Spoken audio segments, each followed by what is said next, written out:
अस्सलामु अलैकुम dear students. आज हम स्टडी करने जा रहे हैं प्रेजेंट इंडेफिनिट टेंस को। इसको हम ज़माना हाल मुतलक भी कहते हैं। इसको बड़ा सीधा सीधा समझने के लिए आप डायरेक्ट इन 4 सेंटेंसेस पे आ जाइए। नदीम अच्छी किताबें पढ़ता है, हम हमेशा सच बोलते हैं, तुम वक्त पर स्कूल आते हो, मैं हर रोज़ नहाता हूँ।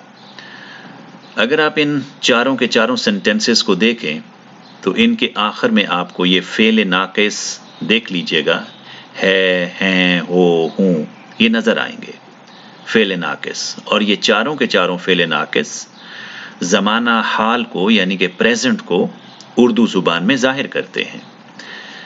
फिर आप ये भी देखोगे कि आप जानते हैं कि वर्ब हमेशा जुमले के आखिर में होता है, यानी पढ़ता है, बोलते हैं, आते हो, नहाता हूँ, ये वर्ब्स हैं।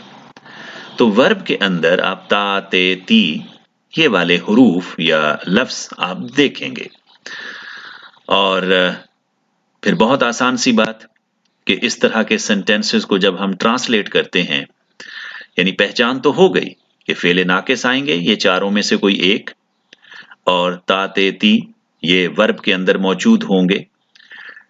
इस तरह के सेंटेंसेस के लिए जब ट्रांसलेशन करेंगे तो हमेशा फर्स्ट फॉर्म आएगी और फर्स्ट फॉर्म के साथ कोई हेल्पिंग वर्ब नहीं आएगा। लेकिन साथ ही साथ फर्स्ट फॉर्म का एक मसला भी है, वो ये है कि सब्जेक्ट के साथ वर्ब के साथ यानी फर्स्ट फॉर्म के साथ कभी एस आएगा, कभी नहीं आएगा। और ये छोटा सा एक रूल यहाँ वीडियो को पास करके आप समझ लीजिएगा कि आई को छोड़ के जितने भी सिंगुलर सब्जेक्ट्स होंगे उसके साथ एस या ई एस लगेगा, और आई को शामिल करके जितने भी प्लूरल्स होंगे उनके साथ एस या ई एस नहीं लगेगा। ये बात हो रही है सिंपल सेंटेंसेस की। लेकिन आप बच्चे जानते हो कि चूंकि जब हम नेगेटिव सेंटेंस बनाएंगे फर्स्ट फॉर्म के लिए तो डज नॉट या डू नॉट लगाएंगे, तो फिर तो एस या ई एस का सवाल ही नहीं पैदा होता। जब इंटरोगेटिव बनाएंगे तो तब भी हम सेंटेंसेस के स्टार्ट में डज या डू लगाएंगे, तो तब भी एस या ई एस का सवाल ही पैदा नहीं होता। तो एस या ई एस का जो मसला है ये सिर्फ और सिर्फ सिंपल सेंटेंसेस के लिए है। अब हम चलते हैं अपनी ट्रांसलेशन के उन्हीं 4 स्टेप्स की जानिब। सेंटेंस मैंने आप बच्चों के सामने रख दिया है कि नदीम अच्छी किताबें पढ़ता है। तो सबसे पहला काम जो स्टेप का हमारा है वो है वर्ब को अंडरलाइन करना। और आप बच्चे माशाल्लाह आप बहुत समझ चुके हो कि वर्ब हमेशा सादा उर्दू जुमले के आखिर में होता है। वीडियो को पास करते करते एक एक बात को समझिए, थोड़ी सी वॉक लीजिए 1-2 मिनट की, फिर लौट आइए, एक एक स्टेप को याद कीजिए, क्योंकि यही 4 स्टेप्स हैं जो जितने भी 99.9% ट्रांसलेशन के सेंटेंसेस हैं यही 4 स्टेप्स चलेंगे आपके। आखिर में मौजूद है पढ़ता है, तो फिर हमारा नेक्स्ट स्टेप होगा कि हमने सब्जेक्ट को ढूंढना है। सवाल करेंगे वर्ब से कौन या किसने। हमने सवाल किया कि कौन पढ़ता है, जवाब मिला के नदीम। तो हमने वर्ब भी ढूंढ लिया और सब्जेक्ट भी ढूंढ लिया।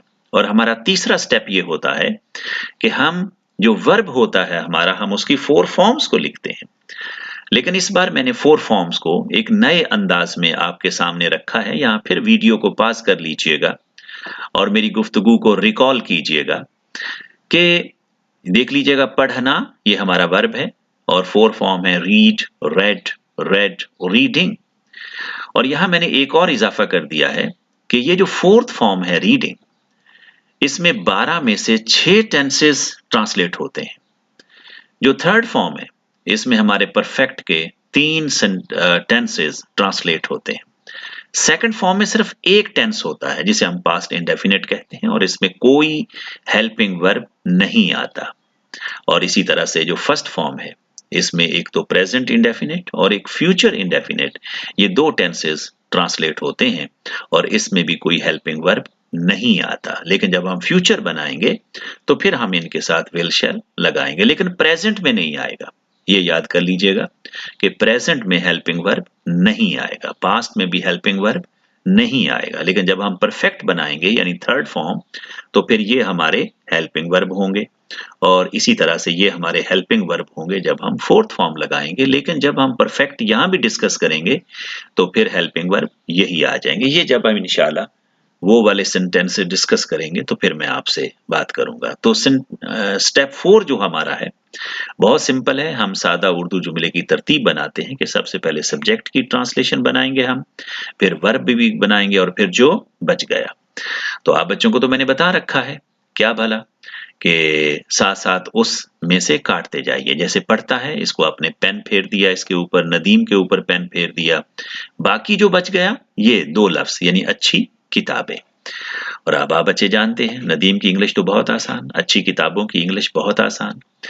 पढ़ता है, इसमें देख लीजिएगा ता ते ही आ गया है, और हमारा वो क्या कहते हैं फेले नाकिस भी है। तो फर्स्ट फॉर्म लगाएंगे। फर्स्ट फॉर्म का एक मसला है कि जब यहां पर सिंगुलर होगा, क्या होगा, सिंगुलर होगा, फिर हम एस या ई एस का इजाफा करेंगे। तो देख लिया आप बच्चों ने कि किस कदर आसान है। जस्ट 4 स्टेप्स आपने याद करने हैं, तो 99.9% ट्रांसलेशन उर्दू से इंग्लिश में आपके लिए बेहद आसान। सबसे पहला स्टेप आपका, फिर देख लीजिएगा वंस अगेन, वर्ब को अंडरलाइन करना, फिर सब्जेक्ट को अंडरलाइन करना, और फिर हमने उसकी 4 फॉर्म्स को लिखना है, और फिर ये सोचना है कि अब हमने वर्ब की कौन सी फॉर्म लगानी है। इसको मेरा बेटा थोड़ा सा एक और तरीके से भी देखा जा सकता है। ये है हमारा वह पढ़ता है। अब इसमें रहा, रही, रहे इस वर्ब में नहीं है, इसका मतलब है कि फोर्थ फॉर्म नहीं आएगी। चुका या लिया इसमें नहीं है, इसका मतलब थर्ड फॉर्म भी नहीं आएगी। अब रह गई फर्स्ट या सेकंड। तो आप बच्चे जानते हैं कि भाई जो सेकंड फॉर्म का मामला होता है इसमें कोई फेले नाकिस नहीं आता, इसमें फेले नाकिस आएगा। तो बहुत आसान। अगर इसमें कोई फेले नाकिस आता भी है तो भाई वो था, थे, थी होंगे। तो बहुत आसान। अल्लाह ताला आपको बहुत खुशियां दे। वस्सलाम।